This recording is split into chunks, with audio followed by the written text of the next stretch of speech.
Hi friends, എല്ലാവർക്കും സ്നേഹപൂർവ്വം ഷാമാന സീരിയലിലെ പുതിയൊരു റിവ്യൂയിലേക്ക് സ്വാഗതം.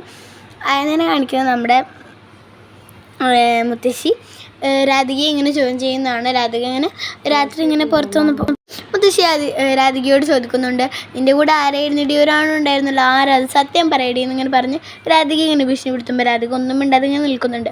എന്നിട്ട് പറയുന്നുണ്ട്, എടാ ദേവാ ഇങ്ങോട്ട് വന്നേ, നിൻ്റെ മോള് കാട്ടി വെച്ച സൽപ്രവർത്തനം ഇങ്ങോട്ട് വാ, ഞാൻ പറഞ്ഞു തരാമെന്ന് പറയുമ്പോൾ നാരായണ നമ്പൂതിരി എന്നിട്ട് പറയുന്നുണ്ട്, എന്താ അമ്മയ്ക്ക് എന്താ ഉറക്കമില്ല, എന്താ അമ്മ ഇങ്ങനെ വിളിച്ചു പോകുന്നത് എന്ന് ചോദിക്കുമ്പോൾ മുത്തശ്ശി പറയുന്നുണ്ട്, നിൻ്റെ മോള് ചെയ്ത് സൽപ്രവൃത്തി കേൾക്കണോ, എന്തൊക്കെയാണ് അമ്മ പറയുന്നതെന്ന് ഇങ്ങനെ പറയുമ്പോൾ മുത്തശ്ശി പറയുന്നുണ്ട്, വേറൊന്നല്ല, എൻ്റെ മോള് രാത്രി ഏതോ ഒരാണിനെയും കൂട്ടി ഇങ്ങോട്ട് വന്നിരിക്കുക. എന്നെ ഇരുട്ടിൻ്റെ മറയിൽ എന്നെ കണ്ടപ്പോൾ അയാളെ ഓടിക്കളഞ്ഞു. എനിക്കാണെങ്കിൽ ഇരുട്ടിൻ്റെ മറയിൽ കാണാനും കഴിഞ്ഞില്ല എന്ന് മുത്തശ്ശി പറയുമ്പോൾ രാധിക ഒന്നും മിണ്ടാണ്ട് ഇങ്ങനെ ആകെ പതറി ഇങ്ങനെ നിൽക്കുന്നുണ്ട്.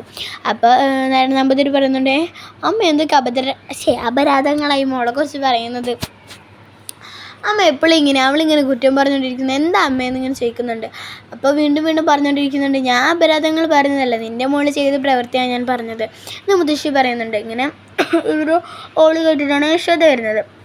എന്നിട്ട് യശോദ വന്നിട്ട് ചോദിക്കുന്നുണ്ട്, എന്താ പറ്റിയേ, എന്താ നിങ്ങളിങ്ങനെ കിടന്ന് ഓളിടുന്നതെന്ന് ചോദിക്കുന്നുണ്ട്. അപ്പം നാരായണ നമ്പൂതിരി പറയുന്നുണ്ട്, യശോദയമ്മ പറഞ്ഞതൊക്കെ സത്യമാണോ, മോളുടെ കൂടെ ഏതൊരാണുണ്ടായിരുന്നു എന്നൊക്കെ പറയുന്നുണ്ടല്ലോ, മോളെ അയാളെ ഇങ്ങോട്ട് കൊണ്ടാക്കിയെന്നും അമ്മ പറയുന്നുണ്ടല്ലോ, ഇത് സത്യമാണോ എന്ന് നാരായണ നമ്പൂതിരി യശോദമ്മയുടെ ചോദിക്കുമ്പോൾ യശോദ പറയുന്നുണ്ട്, മോളുടെ കൂടെ ആരും ഉണ്ടായിരുന്നില്ലല്ലോ, ഞാനാണ് മോളെ കൊണ്ടാക്കിയത്, അല്ലാതെ വേറെ ആരുമല്ല. മോളിന്ന് മറ്റേ കുളമില്ലേ അവിടെ, പുഴക്കടവിൻ്റെ അപ്പുറത്തെ കുളത്തിൽ ഒന്ന് വീണു, അപ്പോൾ ആൾക്കാരെല്ലാം കൂടി മോളെ രക്ഷിച്ചത്, അതുകൊണ്ട് മോൾക്ക് എന്താ പറയുക എന്നൊക്കെ ഇങ്ങനെ പറഞ്ഞിട്ട് യശോദ പറയുന്നുണ്ട്, ഞാൻ മോൾക്ക് പനിക്കൂർക്ക് വെള്ളത്തിലിട്ട് തിളപ്പിക്കാൻ വേണ്ടി അതെടുക്കാൻ പോയത്, അല്ലാതെ വേറെ ആരുമല്ല മോളെ കൊണ്ടാക്കിയത്, അമ്മ എന്തൊക്കെയായി പറയുന്നതെന്ന് പറയുമ്പോൾ മുത്തശ്ശി പറയുന്നുണ്ട്, യശോദ തീ കൊള്ളി എടുത്തിട്ടാണ് നീ തല ചൊറിയുന്നത്, നീ നിർത്തിക്കോ, നീ എന്തായാലും ഇങ്ങനെ നുണ പറയേണ്ട ആവശ്യമില്ല എന്നിങ്ങനെ പറയുമ്പോൾ യശോദ പറയുന്നുണ്ട്, അമ്മ എന്തൊക്കെയാണ് പറയുന്നതെന്ന് വീണ്ടും ചോദിക്കുമ്പോൾ മുത്തശ്ശി പറയുന്നുണ്ട്, നിർത്തം, നിങ്ങൾ എന്താണെന്ന് വെച്ചായിക്കോ, ഞാനാ തെറ്റുകാര്യം എന്നിങ്ങനെ പറയുമ്പോൾ നാരായണ നമ്പൂതിരി പറയുന്നുണ്ട്, അമ്മ നകത്തേക്ക് കയറിപ്പോയാൽ അമ്മ എന്തൊക്കെയാണ് പറയുന്നത്, അമ്മ അങ്ങോട്ട് നിർത്ത് എന്നിങ്ങനെ പറയുന്നുണ്ട്. അപ്പോൾ അമ്മ പോകുന്നുണ്ട്. എന്നിട്ട് പിന്നെ യശോദമ്മ രാധികയെ വിളിച്ചകത്തേക്ക് പോകുന്നുണ്ട്. നാരായണ നമ്പൂതിരി പോകുന്നുണ്ട്. അതിന് മോൾ പോയി കിടന്നിറങ്ങി, മോൾ ശ്രദ്ധിക്കേണ്ടതെന്ന് ചോദിക്കുമ്പോൾ യശോദമ്മ പറയുന്നുണ്ട്, ഇനി അവൾ അതൊന്നും ചോദിച്ച് വിഷമിപ്പിക്കേണ്ട, മോൾ പോയി കിടന്നിറങ്ങിക്കോന്ന് യശോദമ്മ പറയുന്നുണ്ട്. അങ്ങനെ അവരകത്തേക്ക് പോകുന്നുണ്ട്. പിന്നെ കാണിക്കുന്നത് നമ്മുടെ വരുണിനെയും പ്രിയങ്കയാണ് കാണിക്കുന്നത്. എന്താ വെച്ചാൽ രണ്ടുപേരാണ് കാണിക്കുന്നത്. അപ്പോൾ വരുൺ ഇങ്ങനെ ഉച്ചക്ക് നിന്നിട്ട് ദൈവത്തിനോട് ഇങ്ങനെ രാത്രി ഇങ്ങനെ നിന്നിട്ട് ഇങ്ങനെ പുറത്ത് ഇങ്ങനെ നിന്നിട്ട് വെറുതെ അങ്ങോട്ടും ഇങ്ങോട്ട് നടന്നിട്ട് ഇങ്ങനെ പറയുന്നുണ്ട്, ആരോടൊന്നും ഇല്ലാതെ ഇങ്ങനെ ഉച്ചക്ക് ഇങ്ങനെ വർത്താനം പറയുന്നുണ്ട്. ഭഗവാനെ, നിൻ്റെ ഒരു ഭക്തിയുമല്ലേ രാധിക, അവൾ നിന്നെ എന്തോരം ആരാധിക്കുന്നു, അതേപോലെ ഞങ്ങളൊന്നും ഒന്നിപ്പിച്ചുകൂടെ, അവൾക്കൊന്നും നീ വരത്തില്ലേ എന്നിങ്ങനെ പറഞ്ഞിട്ട് വരും ഇങ്ങനെ ചിരിക്കുന്നുണ്ട്. ഞങ്ങൾ നമ്മൾ എന്തിനാ ഇനി അകലം, നീ എന്തിനാ ഇങ്ങനെ ചെയ്യുന്നത്, ഞങ്ങൾ രണ്ടുപേരും ഇങ്ങനെ ഒന്നിപ്പിച്ചുകൂടെ, എന്തിനാണ് ഞങ്ങളിങ്ങനെ അകറ്റുന്നത് എന്നിങ്ങനെ വരും ഒറ്റയ്ക്കായിട്ട് ഇങ്ങനെ പറയുന്നുണ്ട്. ഇത് കേട്ടിട്ട് പ്രിയങ്ക വരുന്നുണ്ട്. എന്നിട്ട് പ്രിയങ്ക പറയുന്നുണ്ട്, ആരോടെന്നാണ് അവരുടെ ഇങ്ങനെ ഒറ്റയ്ക്ക് സംസാരിക്കുന്നത് എന്ന് ചോദിക്കുമ്പോൾ അവരും പറയുന്നുണ്ട്, ഞാൻ പലരോടും സംസാരിക്കും, അതിനറിഞ്ഞിട്ടിപ്പോൾ എന്താണാവുക, അല്ല അവരുടെ പ്രിയപ്പെട്ടവളെ കണ്ടു, പ്രിയപ്പെട്ടവളോ, പ്രിയപ്പെട്ടവളെ വരുണിൻ്റെ മനസ്സങ്ങോട്ട് കീഴ്പ്പെടുത്തി നടക്കുന്ന പ്രിയപ്പെട്ടവളല്ലേ, അവളെ കണ്ടോ എന്നിങ്ങനെ ചോദിക്കുമ്പോൾ വരുൺ പറയുന്നുണ്ട്, കണ്ടു, കുറേ നേരം സംസാരിക്കുകയും ചെയ്യുന്നു, ഞങ്ങൾ കുറേ ദൂരം നടന്ന് കുറേ നേരം സംസാരിക്കുകയൊക്കെ ചെയ്തു എന്ന് പ്രിയങ്ക വരുണിനോട് പറയുമ്പോൾ വരുൺ പ്രിയങ്കയോട് പറയുന്നുണ്ട്. അപ്പോൾ പ്രിയങ്ക പറയുന്നുണ്ട്, അതിനുള്ള ധൈര്യമൊന്നും വരുണിന് ഉണ്ടാവില്ല എന്ന് പറയുമ്പോൾ വരുൺ പറയുന്നുണ്ട്, ധൈര്യമില്ലെന്ന്, ഞാൻ പിന്നെ ആരെ പേടിക്കണം, നിന്നെ പേടിക്കണമെന്ന് ഇങ്ങനെ ചോദിക്കുമ്പോൾ ഒന്നും രണ്ടും പറഞ്ഞു വരുന്നത് നല്ലൊരു വാക്ക് തിരക്കുന്നതിന് ഉണ്ടാവുന്നുണ്ട്. ഇതെല്ലാം കേട്ടിട്ടാണ് നമ്മുടെ കൽപ്പന വരുന്നത്. അങ്ങനെ കൽപ്പന ഇതെല്ലാം കേൾക്കുന്നുണ്ട്. കുറച്ച് നേരം അവിടെ നിന്നിട്ട് എന്താണ് പറയുന്നത് കുറച്ച് നേരം വിളിച്ച് കേൾക്കുന്നുണ്ട്. എന്താണ് തല്ലെന്നുള്ള അവരുടെ മാത്സൊക്കെ കൽപ്പന മനസ്സിലാക്കിയിട്ട് നേരെ കൽപ്പന മുത്തശ്ശി അടുത്തേക്ക് വിട്ടു. എന്നിട്ട് മുത്തശ്ശിയോട് പറയുന്നുണ്ട്, മുത്തശ്ശി ഒന്ന് പെടുന്നത് എന്താടി പെണ്ണെന്ന് മുത്തശ്ശി കേൾക്കുമ്പോൾ കൽപ്പന പറയുന്നുണ്ട്, മുത്തശ്ശി ഒന്ന് വേഗം വാ, മുത്തശ്ശിയുടെ പേരക്കുട്ടിയും മരുമോൾ പേരക്കുട്ടിയും തമ്മിലുള്ള വഴക്ക് ഞാനിപ്പോൾ കേൾപ്പിച്ചു തരാം, മുത്തശ്ശി ഒന്ന് വേഗം വാ മുത്തശ്ശി എന്നിങ്ങനെ പറയുമ്പോൾ മുത്തശ്ശി പറയുന്നുണ്ട്, എന്താ പെണ്ണേ, നിൻ്റെ കുശുമ്പ് ഇതുവരെ മാറിയില്ലേ, നിനക്കെന്താ അസൂയ, പാവം പിള്ളേരൊന്ന് തിരിച്ചു പോയിക്കോട്ടെ, മുത്തശ്ശി സത്യമായിട്ടും മുത്തശ്ശി അങ്ങോട്ട് വാ. അപ്പോൾ മുത്തശ്ശി പറയുന്നുണ്ട്, ഞാനെങ്ങാനും അങ്ങോട്ട് പോയിട്ട് രണ്ടുപേരും മൃദുൽ സംസാരിക്കുന്ന ഞാൻ കണ്ട മുത്തശ്ശി ചെവിട്ടി തടിച്ചു, എനിക്ക് ഒരു പ്രശ്നമില്ല എന്ന് കൽപ്പന പറയുന്നുണ്ട്. എൻ്റെ മുത്തശ്ശി പറയുന്നുണ്ട്, ഇത്രയും പറഞ്ഞുകൊണ്ട് ഞാൻ വരാം, ശരി എന്ന് പറഞ്ഞ് മുത്തശ്ശി ഇങ്ങനെ പറയുമ്പോൾ കൽപ്പന മുത്തശ്ശിയുടെ കൈ പിടിച്ച് വലിച്ചുകൊണ്ട് കൊണ്ടുപോകുന്നുണ്ട്.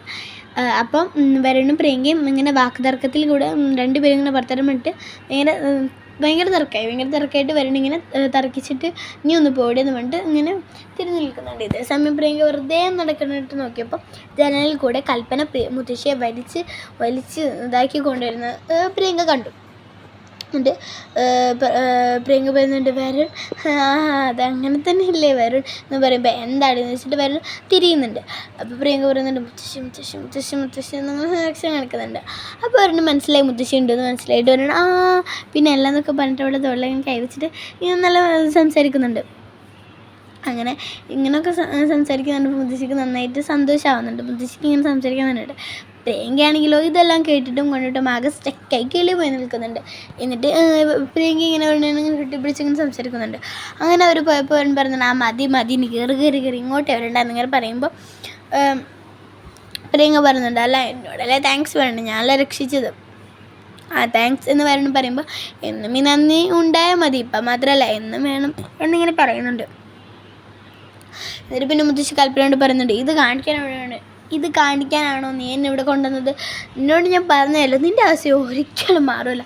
അതെങ്ങനെയാണ് വീട്ടുകാർ തമ്മിൽ എങ്ങനെ തല്ലുണ്ടാക്കിപ്പിക്കാമെന്ന് ആലോചിച്ച് നടക്കുകയല്ലേ നീ, പിന്നെ നിൻ്റെ മനസ്സിൽ ഇതൊക്കെ തന്നെ ഉണ്ടാകൂ എന്നിങ്ങനെ മുത്തശ്ശി കൽപ്പനയോട് പറയുന്നുണ്ട്. അപ്പോൾ കൽപ്പന ഇങ്ങനെ മുത്തശ്ശി അതല്ല ഇതല്ല മറ്റേതല്ല എന്നൊക്കെ ഇങ്ങനെ മുത്തശ്ശി കൽപ്പനയോട് പറയുന്നുണ്ട്. അപ്പോൾ കൽപ്പന അതല്ല മുത്തശ്ശി ഇതല്ല മുത്തശ്ശി മറ്റേതല്ല മുത്തശ്ശി എന്നൊക്കെ ഇങ്ങനെ പറയുമ്പോൾ മുത്തശ്ശി പറയുന്നുണ്ട്, നീ ഒന്ന് നിർത്ത്, എനിക്ക് എൻ്റെ ഉറക്കമോ നീ ഞാനൊന്ന് പോയി കിടന്ന് ഉറങ്ങട്ടെ എന്ന് മുത്തശ്ശി ഇങ്ങനെ പറയുമ്പോൾ കൽപ്പന മുത്തശ്ശി എന്നിങ്ങനെ വിളിക്കുമ്പോഴത്തേക്കും കൽപ്പന മുത്തശ്ശി എന്ന് വിളിക്കുമ്പോഴത്തേക്കും മുത്തശ്ശി പോയി കിടന്നുറങ്ങുന്നുണ്ട്. എന്നിട്ട് പിന്നെ വരണം പ്രിയങ്ക നേരെ റൂമിലോട്ട് വരുന്ന സമയത്താണ് കൽപ്പനയെ കാണുന്നത്. അപ്പോൾ കൽപ്പന ഇങ്ങനെ നിൽക്കാണല്ലോ. എന്നിട്ട് വരണം ചോദിക്കുന്നുണ്ട്, അല്ല ഇടത്തേക്ക് ഉറങ്ങാറായില്ലേ, ഇടത്തിൽ നിന്ന് എവിടെ ഇങ്ങനെ നിൽക്കുന്നു? അല്ല വരണം കുറച്ച് വെള്ളം എടുക്കാൻ വന്നതാണ്, നിങ്ങൾ തമ്മിൽ ഇപ്പോൾ പ്രശ്നങ്ങളൊക്കെ മാറിയില്ലേ കൽപ്പന ചോദിക്കുമ്പോൾ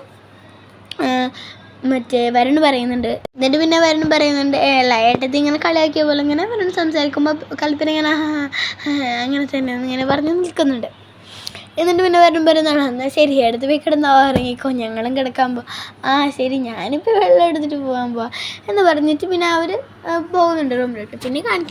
പിന്നെ കാണിക്കുന്ന നമ്മുടെ യശോദയാണ്. യശോദ ഇങ്ങനെ പുറത്തിങ്ങനെ എന്തോ ആലോചിച്ചിട്ട് ഇങ്ങനെ നിൽക്കുന്ന സമയത്ത് നാരായണ നമ്പൂതിരി എന്നിട്ട് യശോദയെന്ന് ഇങ്ങനെ വിളിക്കുന്നുണ്ട്. അപ്പോഴത്തേക്കും യശോദ ഇങ്ങനെ തിരിഞ്ഞിട്ട് നേരെ അകത്തേക്ക് പോയിട്ട് പിന്നെ യശോദ തലയിറങ്ങി വരുന്നൊരു ഭാഗമാണ് കാണിക്കുന്നത്. എന്നിട്ട് നാരായണ നമ്പൂതിരി മുത്തശ്ശിയൊക്കെ യശോദ എന്ന് വിളിച്ച് എണീക്കാണ്ടായപ്പോൾ ഇങ്ങനെ നാരായണ നമ്പൂതിരി പുറത്തേക്ക് ഹോസ്പിറ്റലിൽ കൊണ്ടുപോയിട്ട് ഓട്ടോറിക്ഷ വിളിക്കാനായിട്ട് പോകുന്നുണ്ട്. അതേസമയം ഇങ്ങനെ പെട്ടെന്ന് മുത്തശ്ശി ഒന്ന് വെള്ളം നിലച്ചപ്പോഴത്തേക്കും യശോദ എണീക്കുന്നുണ്ട്. അപ്പോൾ മുത്തശ്ശി പറയുന്നുണ്ട്, യശോദ എണീറ്റു എന്ന് പറയുന്നുണ്ട്. എന്നിട്ട് മുത്തശ്ശി ചോദിക്കുന്നുണ്ട്, എന്ത് പറ്റി യശോദ, എന്താ നിനക്ക് പറ്റിയെന്ന് ഇങ്ങനെ ചോദിക്കും. എന്നിട്ട് പിന്നെ രാധിക ഓടിച്ചെന്നിട്ട് യശോദ നമുക്ക് കുറച്ച് വെള്ളമായി വരുമ്പോൾ ആ ഗ്ലാസ് ഇട്ട് എന്ന് പറഞ്ഞിട്ട് അത് ആ ഗ്ലാസ് തട്ടി കളയുന്നുണ്ട്. രാധികയുടെ ഒരു വെറുപ്പും ഒരു ഇതും പോലെ ഇങ്ങനെ ഒരകൽച്ച കാണിക്കുന്നുണ്ട്, നന്നായി കാണിക്കുന്നുണ്ട്. അവൾ വെള്ളം കൊണ്ട് നമ്മൾ തട്ടി കളയാം, അവളിങ്ങനെ തലോടാൻ വരുമ്പോഴൊക്കെ കൈ മാറ്റി വലിച്ചിട്ട് പോടി എന്ന് പറയാനൊക്കെ ചെയ്യുന്നുണ്ട്. എന്നിട്ട് മുത്തശ്ശി ചോദിക്കുന്നുണ്ട്, യശോദ നിനക്ക് എന്താ പറ്റിയെന്ന് ചോദിക്കുമ്പോൾ എനിക്കറിയില്ല, എൻ്റെ മനസ്സിൽ എന്താ എൻ്റെ മനസ്സിലെ കാര്യം ഞാൻ തന്നെ അറിഞ്ഞത് തിരിഞ്ഞും കത്തിപ്പോട്ടെ എന്നിങ്ങനെ പറയുന്നുണ്ട്. ഞാൻ മരിക്കട്ടെ എങ്ങനെയൊന്നും മരിച്ചു പോട്ടെ എന്നിങ്ങനെ യശോദ പറയുമ്പോൾ മുത്തശ്ശി വീണ്ടും ചോദിക്കുന്നുണ്ട്, എന്താ നിനക്ക് പറ്റിയെന്നിങ്ങനെ ചോദിക്കുന്നുണ്ട്. അപ്പം യശോദ ഇങ്ങനെ മറുപടി ഒന്നും ഇല്ലാണ്ട് ഇങ്ങനെ കരയുന്നുണ്ട്. എന്നിട്ട് രാധിക ഇങ്ങനെ അമ്മേന്ന് പതുക്കെ ഇങ്ങനെ അമ്മേന്നിങ്ങനെ വിളിച്ചിങ്ങനെ തലോടാനായിട്ട് ഇങ്ങനെ പോകുമ്പോൾ ഞാൻ അങ്ങോട്ട് പോകുമെന്ന് പറഞ്ഞ് രാധികയോട് അവിടെ നിന്ന് പോകാൻ പറയുന്നുണ്ട്. അപ്പോൾ രാധികക്ക് ആകെ സങ്കടമായിട്ട് രാധിക അവിടെ നിന്ന് പോയിട്ട് അടുക്കളയിൽ ചെന്നിട്ട് ഇങ്ങനെ കരയുന്നുണ്ടോ ആലോചിക്കുന്നൊക്കെ ഉണ്ട്. ആലോചിക്കുന്നൊരു ഭാഗമാണ്. പിന്നെ കാണിക്കുന്നത് പറഞ്ഞാൽ നമ്മുടെ ശ്യാമ ഇങ്ങനെ ഓഫനേജിൽ കുറേ കുട്ടികൾക്ക് ഇങ്ങനെ മിഠായി ഉണ്ടല്ലോ അതിങ്ങനെ വിതരണം ചെയ്യുന്നതാണ്, ഓരോരുത്തർക്ക് ഇങ്ങനെ മിഠായി കൊടുക്കുന്നതാണ് അത്. അപ്പോൾ അവിടെ വരണം ഉണ്ട് കേട്ടോ, വരണം ഇങ്ങനെ കുട്ടികളുടെ ഇടയിൽ ഇങ്ങനെ നിൽക്കുന്നുണ്ട്. എന്നിട്ട് വരണം കുട്ടികളെ തിരക്ക് കൊണ്ട് അവിടെ കുറച്ച് നിന്നിട്ട് ഇങ്ങനെ അവിടെ നിന്ന് ഇങ്ങനെ നടക്കുന്നുണ്ട്. ആ സമയത്ത് തന്നെ നമ്മുടെ ശ്യാമയുടെ പിയും ഇങ്ങനെ നടന്നു പോകുന്നുണ്ട്. എന്തൊക്കെ പറയുന്നുണ്ട് ശ്യാമ പിയോട്. അപ്പോൾ ഇങ്ങനെ രണ്ടുപേരും കൂടി ഇങ്ങനെ നടന്ന് ഇങ്ങനെ പോകുന്ന സമയത്ത് തന്നെ വരൻ നമ്മുടെ ശ്യാമയെ കാണുന്നത്. അപ്പോഴാണ് കഥയിലെ ട്വിസ്റ്റ്. ഇങ്ങനെ ശ്യാമയെ കാണുന്നുണ്ട്. ഈ ഒരു ഭാഗത്തിലാണെന്നത് സ്നേഹപൂർവ്വം ശ്യാമനസിലെ പുതിയ ഒരു റിവ്യൂടെ അവസാനിക്കുന്നത്. ഇഷ്ടപ്പെട്ടാൽ ലൈക്ക് ചെയ്യുക, സബ്സ്ക്രൈബ് ചെയ്യുക, ഷെയർ ചെയ്യുക. ബൈ.